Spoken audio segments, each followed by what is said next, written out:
excited to get our first SEC game coming up Saturday. Ole Miss has a really good team, a lot of speed, a lot of explosiveness, both sides of the ball. They do so much defensively.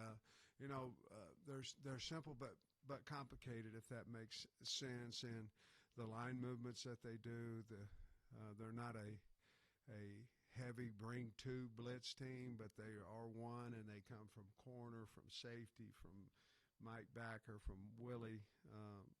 A lot of different movements there that we have to be ready for, and they've got some big guys and talented guys doing the movement. Offensively, certainly have to be prepared for two different type of offenses, whether Simmons is healthy or whether he's not. They proved when they brought in their second-team quarterback that they could move the football in their what I call wildcat, but in their which he can really throw the ball. He didn't have to last week, certainly because of the situation in the game. But when they do that, it's certainly different than it was last year because they had the big man running majority of that last year. Really good offensive line, a lot of speed on the outside, and certainly well coached. So we have a lot of respect. We're looking forward to going over there, looking forward to be a night game, national TV game. We just have to have a really good week of practice, which we have had the first 2 weeks, and we'll continue to do that this week as well. Does that make it difficult on you guys not knowing Simmons' availability and having to prepare, I guess, for the two quarterbacks now? I think it always does, adds a little bit to it. However, their offense is their offense. Both of them are very talented running the football as well as throwing it. So you're still going to have contain and have somebody, we elect to spy him or whatever it may be. You're still going to have somebody responsible for him. Yes, it would be more difficult if we didn't know and they played the entire game with number 6 instead of Simmons or whatever. But we'll be prepared, and we have to prepare for both of those type offenses anyway. So we're going to use a lot of that today, getting ready for the Wildcat type situation that they run. Given how last year's game went here in Fayetteville, then putting up 63, still throwing the ball late in the game, and then 3 of the players on your roster now on their roster, is this a circle the calendar kind of game, and do you play into that with your team in terms of like just what happened last year and everything else? Yeah, I think there's always, so you prepare your team. If your team, we have a good enough team, and we do, and if we play well, we can play with anybody on our schedule. And I may be the only guy that believes that, but I believe it with all. Well, no, I'm not. I got 115 that believe that as well. But, Trey, there's got to be – each game has different motivational factors behind it. They all do. Last week was for the state. It was a state championship to some aspect of a state championship game. So you find different things that have extra motivation. We should have enough to motivate ourselves, but something. And so certainly the way we got beat last year in that game, it has to have some motivation. The problem with that is a bunch of our kids that are playing on our team weren't here for it. Now, it should motivate the guys that were embarrassed because it was an embarrassing night. Certainly there are things there that we'll talk about after. We certainly need a great week of practice to prepare ourselves, but that may be part of the motivation.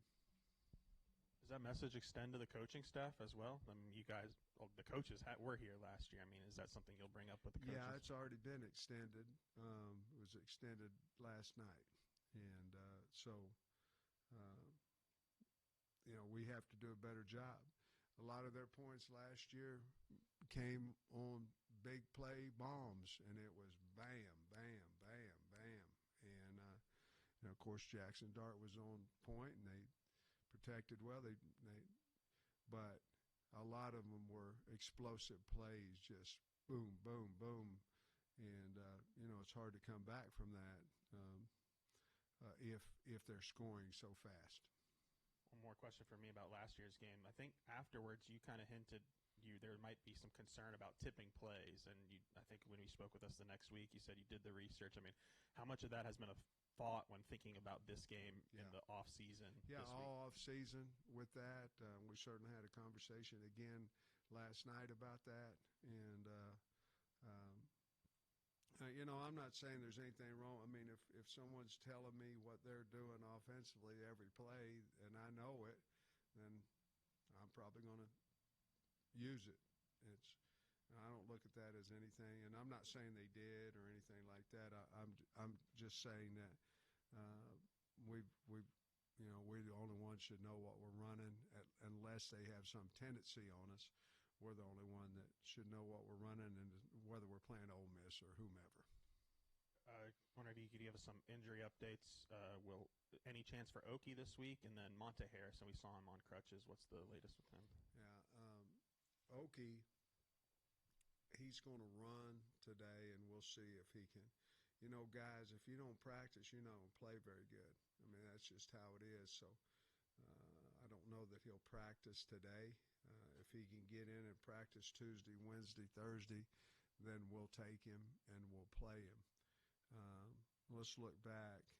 It's amazing. It doesn't really matter how good you are. If you don't practice, you're not going to play very good. Now, there may be an instance here and there, but there's a million instances where that's true.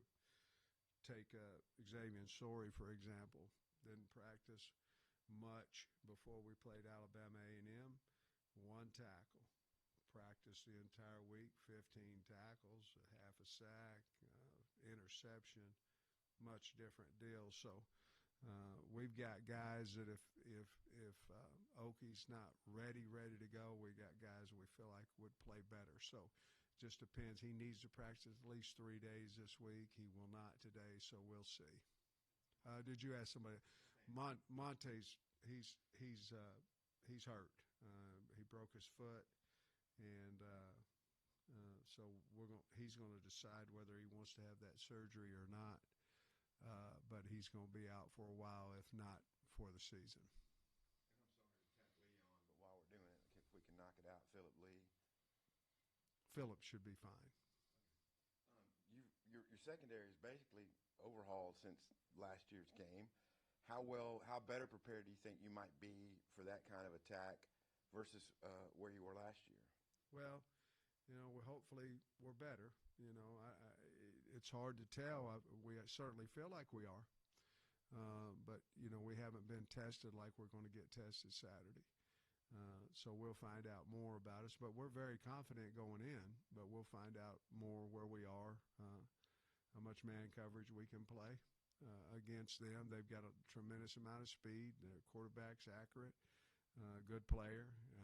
He worries me about his scramble ability as well, but you didn't ask about that. But I think secondary-wise, as you said, as you stated, I mean, it was embarrassing for us last year, not only the kids but the coaches, everybody. And so we do think we can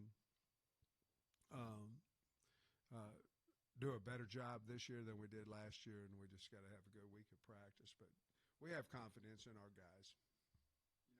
Lane's had a documentary, I think, done on him, and he seems to be maturing into the situation there. You think it's good having him in the league, and just what do you think about him and his style, maybe? Yeah, yes, I think it's good having him in the league. He's a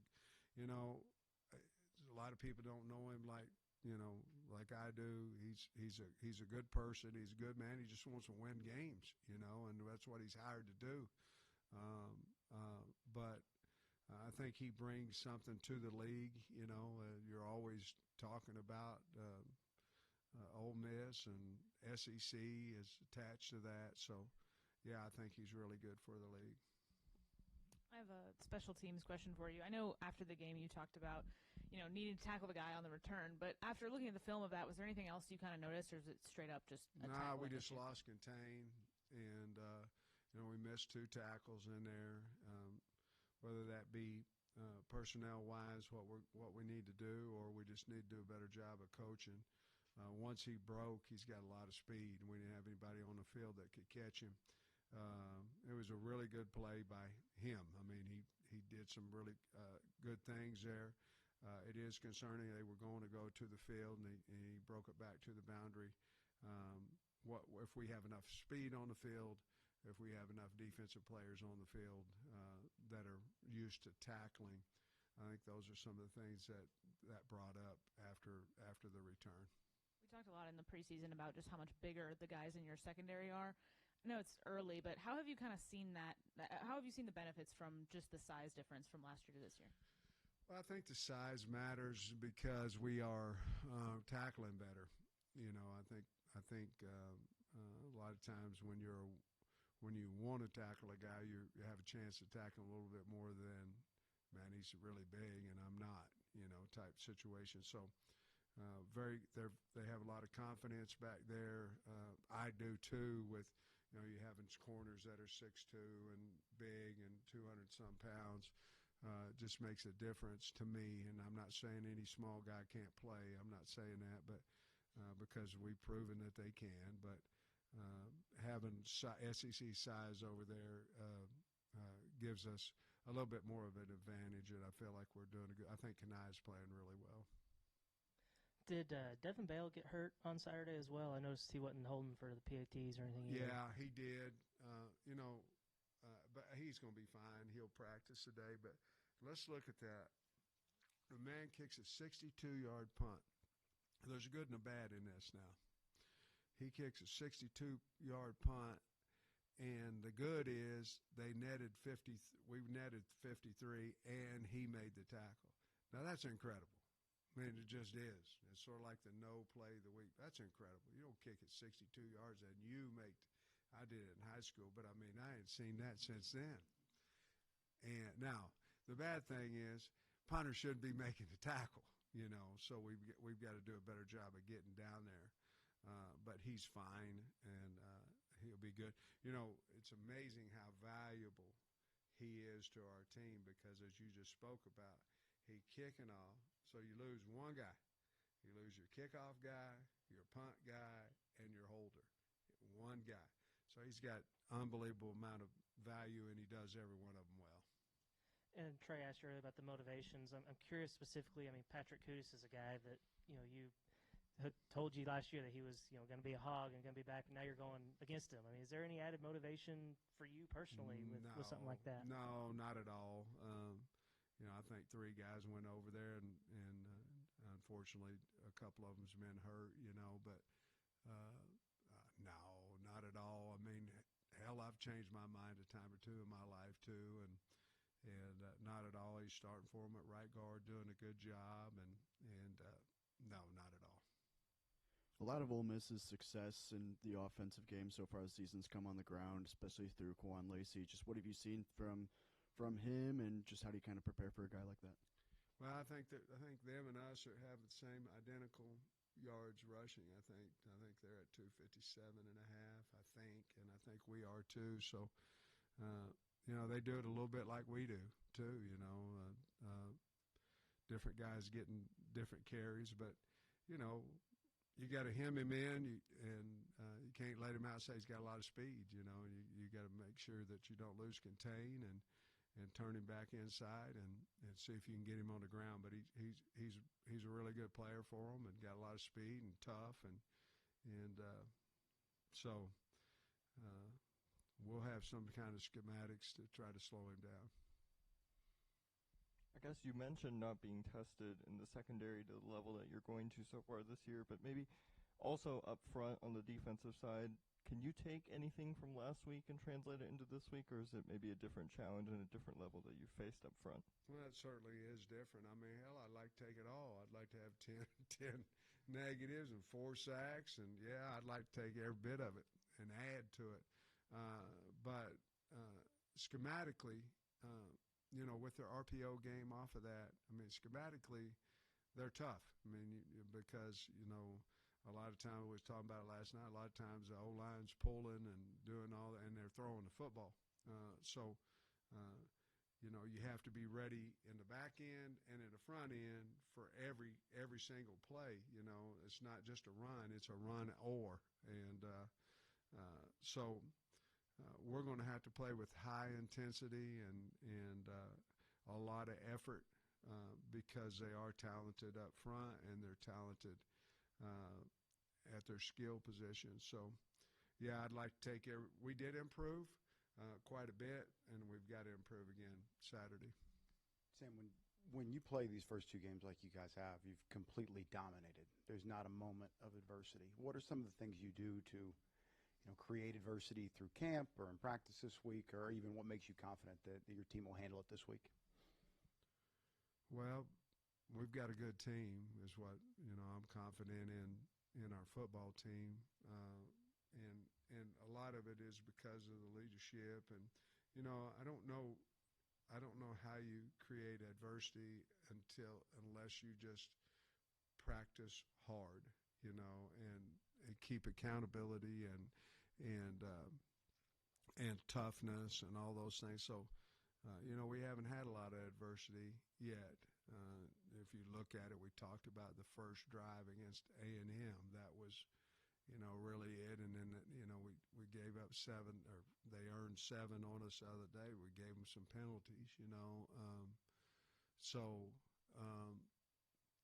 I think it's just all about the mindset and playing hard and playing together. And when adversity hits, then your leadership takes over, whether it be me, whether it be the team. You want it to be the team. And I think we really have an older team that understands and believes we can win. But we'll see. If all hell breaks loose, we'll see what we really have. And we haven't been tested that way yet. You're right. Coach Petrino posted a picture of Talon with the hurdle and was comparing it to Lamar Jackson. In the last 48 hours, has he made a comment of maybe how special Talon is or how special he feels he can be, or even throughout the summer? Not any that I can. I mean, I think we both think that he's really good. I think you need your best players to inspire the rest, and I think things like that do. And I think obviously Bobby liked it, or he wouldn't have posted it. But maybe that was some kind of conversation Bobby had with him during the week as well. But yeah, I don't know what else to say about that. Just a thought on winning on the road. What makes it so difficult in this conference? Noise.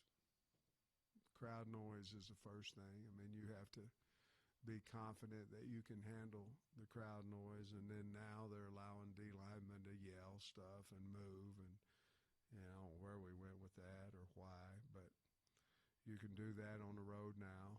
And so really it's not the travel. Hell, we just traveled to Little Rock and scored a lot of points. It's not really the travel. It'll be a first time to fly, but it's more of handling the crowd, and we've got to do a really good job this week of the crowd noise and getting that handled. And then once you get the confidence in there, then it becomes a game. I know Lane is Lane, and there's a lot of continuity in his offense year to year. But is there anything on film you've seen that's maybe different with Austin Simmons at quarterback than when he had Jackson Dart?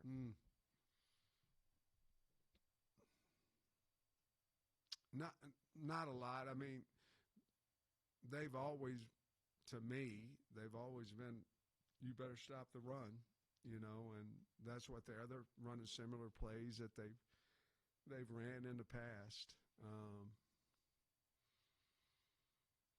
No, they're going deep on it, and they're still running their RPOs. I haven't noticed a lot of difference than what he's done in the past. It's worked for him, so I'm assuming that's why he's staying the same. You've already touched on, the 3 transfers, not a lot of motivation for you. But I'm just curious, in this age of the transfer portal, as a head coach, not only just those 3 guys, when someone comes to you and tells you they want to transfer, like, does that hurt? Like, Yeah. What are the emotions like when that first kind of happens? Depends on who it is. That's the truth. Depends on who it is, but I'm kind of out of that now, and that was really what bothered me the most. Is I understood it, but it bothered me, and most of them were financially driven, and I understand that. I didn't say I liked it, but at the same time, who are our top wideouts? Who are they? Well, they're most of them are CJ, but most of them, the other ones are transfer, and who's some of our top linemen? Well, you got Kobe and Marion, and the rest of them all transfers. So the problem is when they transfer out, you don't know that you're going to go get Corey Robinson. You don't know that. You don't know you're going to go get Junior Carmona. You don't know that, so it becomes a difficult time during that time as well. And if you have a whole bunch of them, which we have had, but I don't think it'll be near like that in the future because we, revenue sharing kind of evens the game a little bit. Caleb Wooden's a guy who didn't start week 1. You said he earned more playing time, started Saturday. So what did you see from him? How much did you see him kind of build his case to stay there? Yeah, I mean he's earned his right to stay out there, and I thought him and Miguel both played pretty good, Saturday. So that's a good problem to have. But I thought he played like he did the week before. Played hard, played smart, runs to the ball. So that only helps us there with he and Miguel both being able to play. Up what you said about how much movement Ole Miss has on the line of scrimmage, just how much are you simulating that in practice and how? Well, we're going to. I mean, we haven't practiced yet, but we certainly will. And I don't know, if we can simulate Harris. I mean, he plays inside, 3-tech, nose, and plays them all really well. But him and the rest of them, but he's really stood out. 51. I mean, he's really a good player. But we'll do it. There is a little bit of back-to-back weeks where Arkansas State schematically it has some similarities with what Ole Miss doing. So that helps us a little bit as well. That was going to be my question, actually, because I know that A-State defensive coordinator comes from under Golding at Ole Miss, but you faced a team that really blitzed you a lot in week 1, and then last week, really barely any. And then I was watching Ole Miss Kentucky, same thing. They didn't blitz a whole lot. What are the challenges, I guess? What are the benefits for facing those 2 types of defenses first, and then the challenges with a team that plays a lot of coverage? I think if someone doesn't blitz a tremendous amount, what are they telling you? They're either telling you I really like my back end or I really like my front 4, and I would say both for Ole Miss. I mean, they're good in the back end and they're really good on the D line. They have been for a while now. I think with the first 2 games, even though we're not having the competition that we're getting ready to have Saturday, I think it's been good for us. Our backs, were better this week. Again, we didn't get blitzed quite like certainly not close to what we did the first week, but they were on the blitzes and just that preparing us for that, I think, through both games has helped us for the future of our schedule. But we'll see a lot of similarities with what we saw against Arkansas State, just bigger and faster guys, Is that difficult with Ole Miss has played a game that went into the 4th quarter, and you guys haven't yet? Is that a benefit? Obviously, a benefit for them. Well, I think there's, obviously there's a concern that they've already played an SEC game and we haven't, but you play who's on your schedule, and you try to play well, no matter who it is. And we were ready Saturday, which I'm sure there was some thoughts of, well, it's A-State, and maybe Arkansas is not going to respect them, not going to come out. We did. So it tells a lot about our team. Our team will know the difference then, that we're starting SEC play and the importance of the game and all that. So we'll be ready to go. How did you feel overall about the defensive line play on Saturday? Well, we're much more productive than what we had been before. The only real plays that were concerning was the quarterback scrambling. So we've got to have somebody responsible, certainly for Simmons on Saturday. But other than that, I thought, I think Quincy Rhodes is getting better and better each week. He's getting more confident in there. Phillip Lee's doing the same thing. We certainly have to have more production on the inside with our guys in there, and hopefully we'll get that done as well. Also, it looks like the NCAA may go to just one transfer portal in January, and I know that's something that you've talked about for a while. What are the advantages and disadvantages if it simply goes to one portal window being open, especially that time of year? As a coach? Yeah, as a coach or even as a player. It's been a long time since I played. As a coach, there are no disadvantages to me, none. I mean, you go give your wife 2 or 3 opportunities a year to leave you. I mean, come on. Mine been gone a long time ago. With no ramifications, bye, But not for me. I'm sold. Look, we've got a bowl problem, right? So if they put it back to January, hopefully we don't have 50 guys playing on your team when you play the bowl. We're already down to starting with 105, so I think that will help that as well. And I just, for the life of me, cannot ever understand how we can have spring ball, and after spring ball, the portal opens. That just makes no sense to me. Why would you have spring ball if you're going to lose 10 guys off your team? It's just makes no sense. So if they would go to one, I think it's good for the kids. They have an opportunity to transfer if they want to. They have an opportunity to get in school. I mean, nobody's talking about it. You got a guy his third year of playing, and he transfers, and he loses 18, 20 hours in the transfer. I mean, when are we going to figure out about graduation? Well, 4 or 5 years down the road, I guarantee the graduation rate will go down in every college. It will, because you can't transfer and lose 18 hours and graduate on the same pace that if you kept them. So, I mean, there's a lot of things to be thinking of there, but I hope that it goes to January. It'll keep the bowls. Then it'll give you some time to talk to the kids and visit with them, let Remy and all that before somebody grabs a hold of them. And hopefully we'll be on top of that as well. There's speculation that Ole Miss could wind up as one of your 3 permanents. And I'm wondering, given the nature of the rivalry, you've been in 2 overtime games over there, or 2 games that were decided by 2-point conversion. Is it a fun rivalry for you, and what would you think of having them maybe as permanent if that came about? I think in rivalries you look at, fan base, who, the care of the game, and certainly in the past, LSU's been one of those games for our state.